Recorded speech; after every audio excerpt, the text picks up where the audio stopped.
George McDermott. Today is the 20th day of March 2011. Making this presentation to the United States Postal Inspectors, Arlington, Virginia, as a follow-up to Orleans.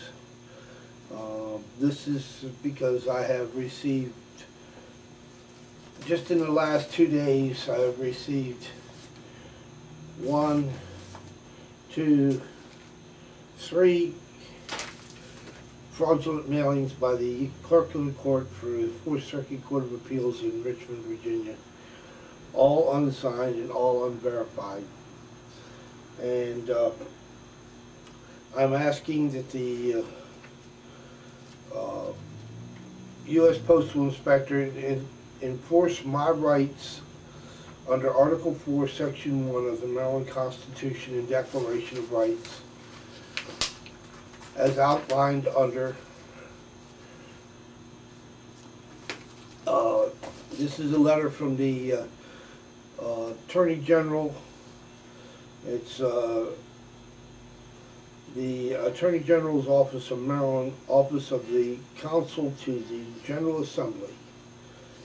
And I'm going to read, this is this I received on the 22nd of February 2011, and this is what it states. Mr. George McDermott, 143 North Huron Drive, Forest Heights, Maryland. Request your public information request.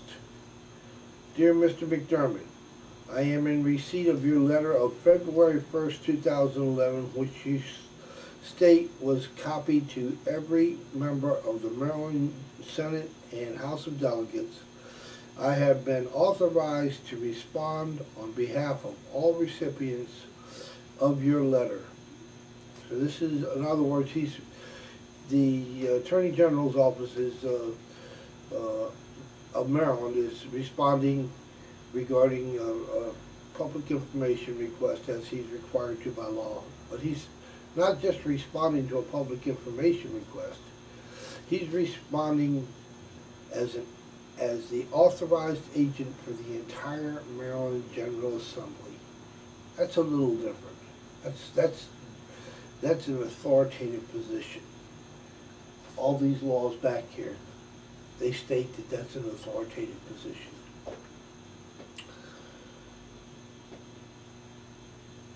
Okay, and this is the way the letter goes. You are correct that Article 4, Section 1, Maryland Constitution requires that our courts be courts of record. Well, if it requires that our courts be courts of record, that means all courts in the state of Maryland, federal and state. The federal courts, Supreme Court Clerk of the United States of America, when presented this letter in request for a signed signature, and in request for a signed signature, which was presented to them on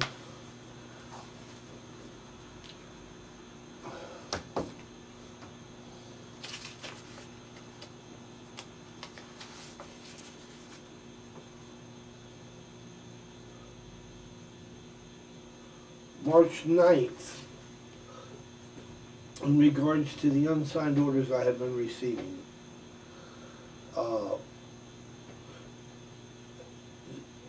Also under a formal federal, this is a motion that was filed in the United States Supreme Court. This is a formal request under the Freedom of Information Act, 5 U.S.C. 522, as amended by Public Law number 104, 231, 110 Stat 3048, of your office to produce for my inspection and copy public case files of this court in the following cases, and which are all current and still in possession of this court. including original signed orders, all signed opinions, all distribution charts, all correspondence to and from your office, from the judge's chambers, which should be part of the official record.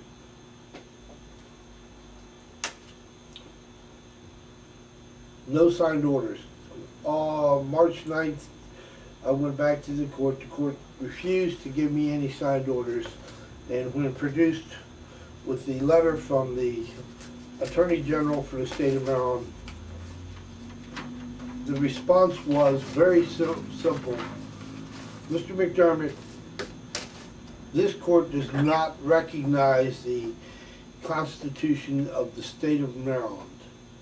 We do not have to recognize or are not governed by the Constitution of the state of Maryland. Well, that's an absolute lie. The Constitution of the state of Maryland predated the U.S. Constitution. The U.S. Constitution was patterned after the Maryland Constitution. And anyone who says that they are not mandated, especially when the orders from this court will automatically revert the case back to a state court, is an absolute lie. So I'm asking this is the second part of what the Attorney General furnished to me, and let's go back to his letter real quick.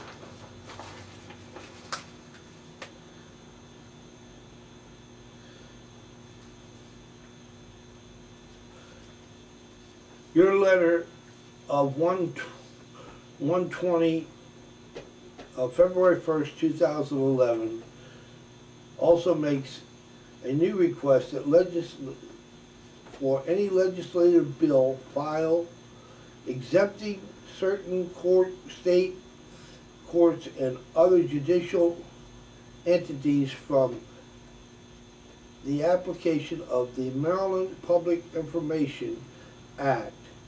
There are no such responsive documents because these entities are not exempt from the law. They're not.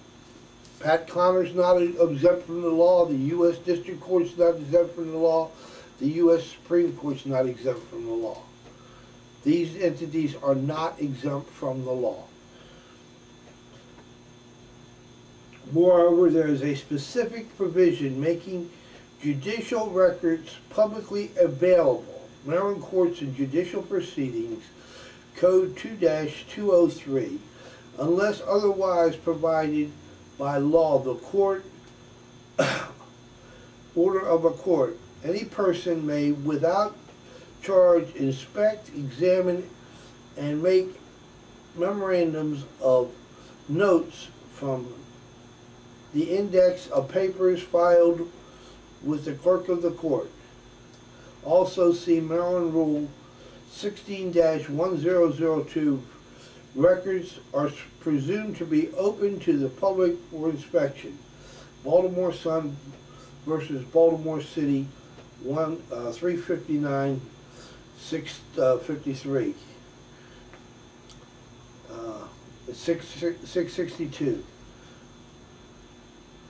Including the circuit courts had no basis for the court records where no statute, rule, or decision of the Court of Appeals authorized such. All fees and costs associated with your February 1st request are hereby waived. In the future, such a waiver will not likely be granted because the letter does not deny inspection of public records that you sought to inspect. You do not have the right to an appeal. State Government Article 10-623. That's another lie. And then it goes on to say that he has furnished me under Title 8, the new revised law, which I went down and researched, counterfeiting, it's 8-606, making false entries of public records related crimes, and 8-6061-1, forging, falsifying, and counterfeiting signatures of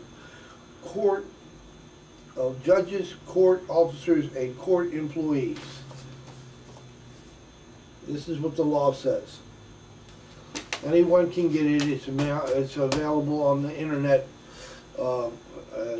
Just ask for Maryland criminal statutes revised 8-606, 8-6061, and 8-6067, which is the falsification of government seals.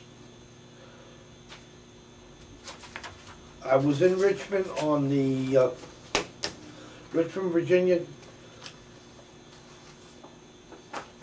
filing papers on behalf of the citizens of the state of Maryland and myself.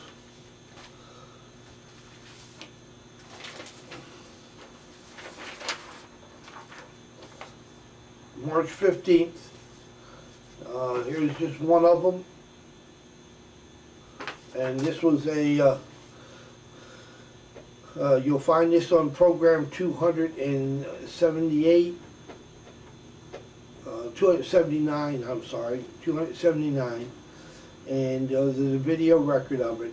Defendant's motion for petition for a rehearing and banning under FRCP Rule 35, and for the Honorable Court to reconsider its unsigned orders of March 4th, which the clerk of the court steadfastly refuses to authenticate reporting order by reproducing upon request the required electronic signature verification or the original. None of the court would refuse to do that. All that the clerk of the court did upon that request was the court made me pay them $20 in U.S. currency so that the court could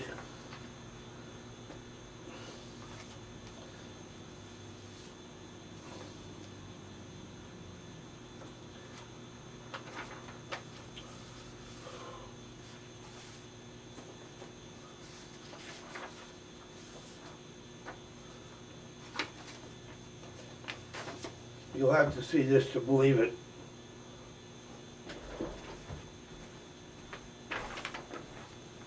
Apply the court seal to this document, which is the unsigned order. How anyone can seal an unsigned order as original is beyond belief and comprehension. This was in case, they did it in both cases, 10-2127 and 10-2113, which is two felonies according to 8-607 of the Maryland Criminal Code.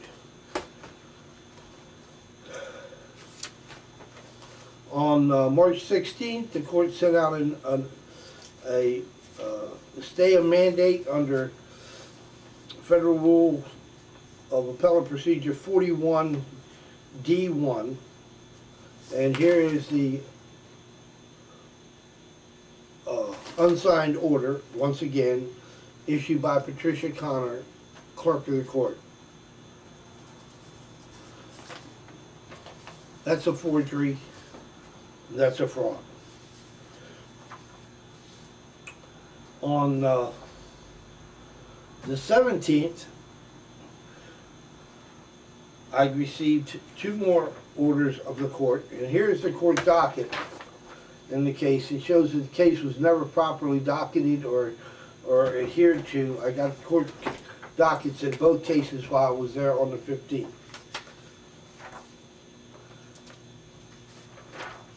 Once again, on the March 17th, 2007, 2011, I received 2 more orders from the court,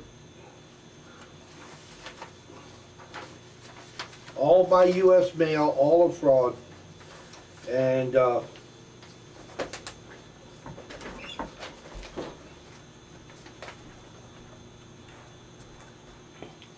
you can see they're unsigned.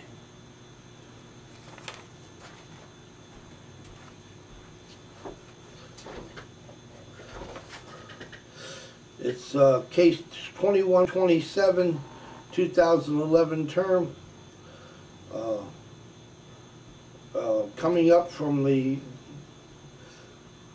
District Court of Maryland, case 8, 10 CV 01111, Alexander Williams.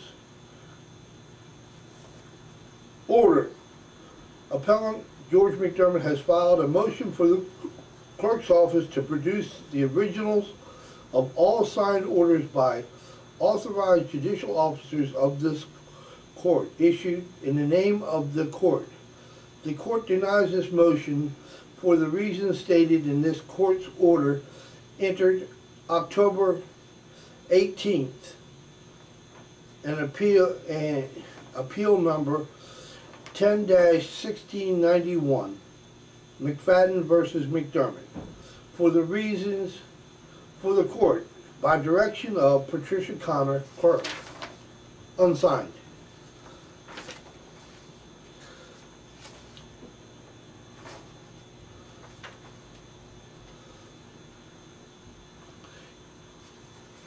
The per curiam orders of the court, which are motions for reconsideration, unsigned, sent by U.S. mail, mail fraud.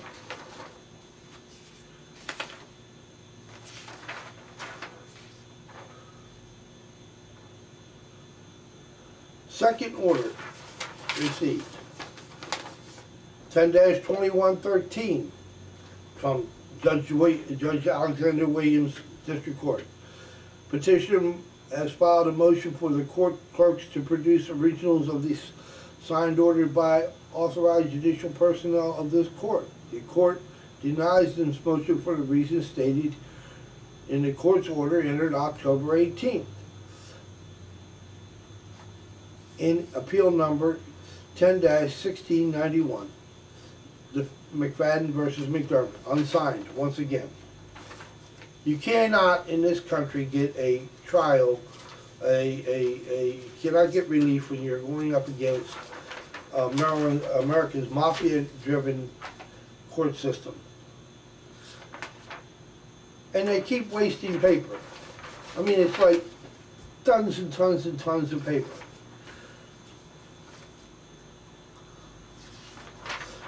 Here's the docket of the case, 2113. It's a sham, it's a joke. It shows that related cases 10-2113, related cases 10-2117, the starting date of this petition was 10-6-2010 from A.W. Williams County, Alexander Williams Court in Greenbelt, Maryland.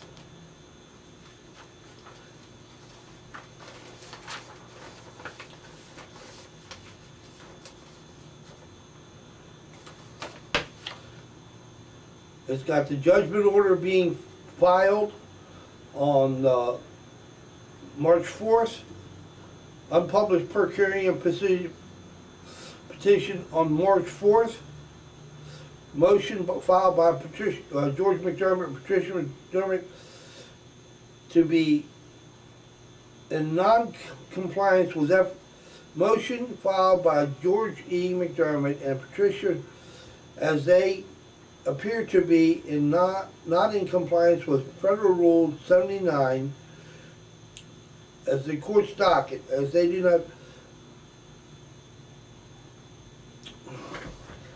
Motion filed by George E. and McDermott to clarify the court's docket as they appear to be not in compliance with Federal Rule 79C2D, date and method of service, 12/20/2010, by U.S. mail certified 9984-98073, 1013 KW. And then it goes back all the way to 12/10, a motion by George McDermott to amend the petition for writ of mandamus, which was never heard. They never even filed anything. The mandamus was filed on 11/10/2010, and they never heard the motion for mandamus. There was never a denial. It was nothing. It was just a sham.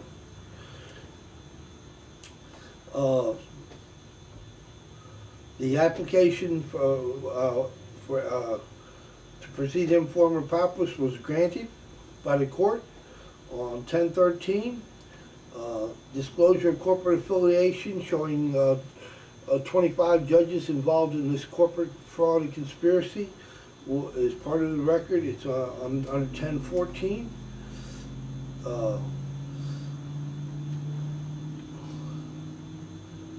Initial proceeding papers were filed on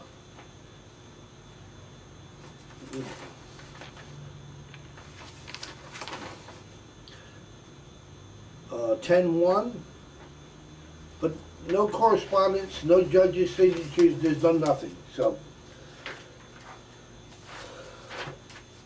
this is for the benefit of the United States Postal and Services inspectors in Arlington, Virginia, who have never responded to my official request,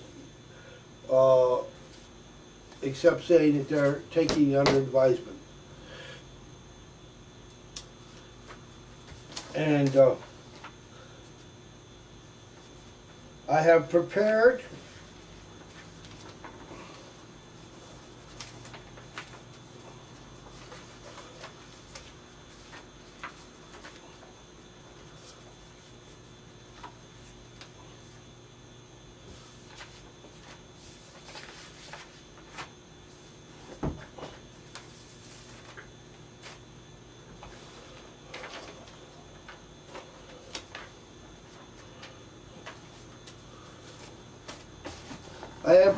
and I will be filing with this request to the Supreme Court a petitioner's motion for Chief Justice Roberts seeking verification and certification of a question of law allowed under the court rules 19 and Rule 22. Comes now George E. McDermott, petitioner, through the motion practice to the Honorable Chief Justice of the United States, seeking a clarification under Rule 19 plus 22, 1 and 3. An application addressed to an individual judge in the case Chief Justice Roberts shall be filed with the clerk and will be transmitted promptly to the justice, and if individual justice has authority to grant such relief. The rule states that an applicant shall address the justice allotted to the circuit in which the case arises, and Justice Roberts has already taken jurisdiction over this case by granting me an extension of time under a previous request, which, by the way, the clerk of the court refuses to, saying that the papers that were filed originally with the court are not part of public record, even though I'm highly contesting that. You'll see in programs 276, 277, 279 that the fraud that's taken place in this court is unbelievable. Petitioner once again seeks the assistance of Chief Justice as the events of February 28, to present are confusing, to say the least. On February 28th, the petitioner filed a brief required by the court order of this judge. January 29th and on March 1st, 2011, clerk of the court returned all documents with the enclosed letter. See attachment stating petitioner had to file a new IFP request upon visiting the court clerk's documents could not be found in the court case file. No record of the filing was available at all. The clerk stated that the above referenced case number was no longer active and that the papers filed after December granting an extension of time would not be recorded with this court, as the absence of the court case number on March 1st correspondence would clearly indicate the court clerk has refused to authenticate or validate any order required under the 2000 E-Sign Act, CM-ECF, Electronic File System requirements. The question of law being raised to this court is the court clerk of the court stated. This court does not recognize the Constitution of the State of Maryland or the rights and liberties afforded under the Constitution and Declaration of the State of Maryland. Declaration of Rights.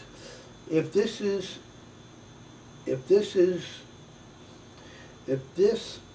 so, could the court please provide the case law, prevailing statutes, and the support the court clerks contend that they are clearly in conflict with the Constitution and the rule of law, Article Attachment 1. Secondly, the court is asking the petitioner to file yet another IFP request, even though the U.S. Court of Appeals, March 4th, now I got this on March 3rd from the clerk of the Supreme Court, granted IFP status as of the 16th day of March. Was granted IFP to petitioner, who as of the 16th day of March will be filing a motion for reconsideration of the alleged order of March 4th, as it is in conflict with the Constitution and rule of law. See attachment. Opinion of the court staying the IFP request granted. And I've filed on the 9th of March. I asked for the court to clarify what grounds it had to deny the IFP. Petitioner will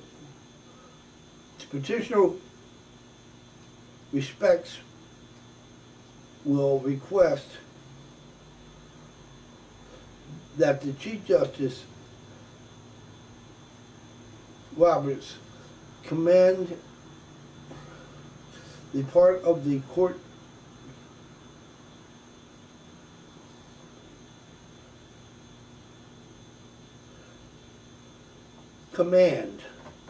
the clerk of the court to produce the signed orders or verified electronic signatures authorizing the clerk's office to take action in the name of the court, and that due to the Court of Appeals, fact that the Court of Appeals in the United States District Court have both granted petitioner IFP status, that the clerk of this court accept the filings of petitioner which were returned in whole on March 1st, 2011, including originals, which is a violation of the court rules. Further, petitioner will be contacting all members of the United States House of Representatives and Senate members to find out if it is true that the United States Supreme Court does not and is not required to respect the Constitution of individual states.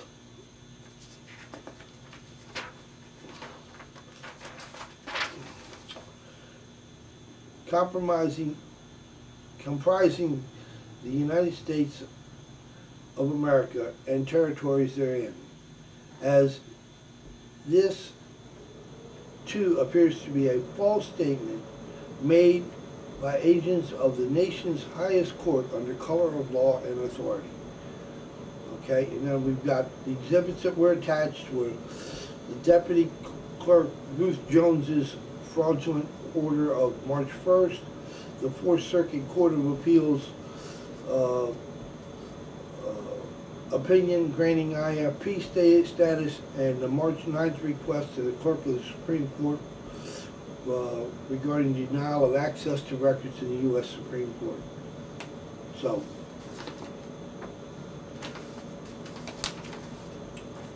today is the 20th day of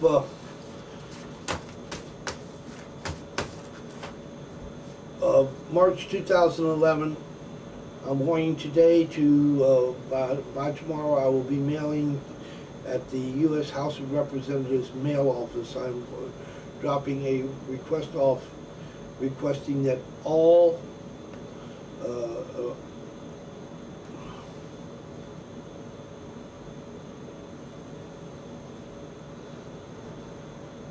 I will be mailing a FOIA request under 5 U.S.C. 522 to every member of the United States House of Representatives, asking them if they could identify the rule change that allowed the United States Supreme Court, the United States Court of Appeals, to steal people's property in the United States, take their children, deprive them of their rights and liberties under color of law without using unsigned orders not authorized by the Constitution of the United States. Thank you for your time and attention in this matter. Further, that I am inviting everyone to the 2011 We the People Family Preservation Festival at the United States Capitol, West Lawn, on Saturday the 26th and Sunday the 27th of March 2011. I will also be giving a speech from 9:30 till 10 o'clock at the Gold Room of the House of Representatives, Rayburn House Office Building, and an educational panel where I will be bringing up these documents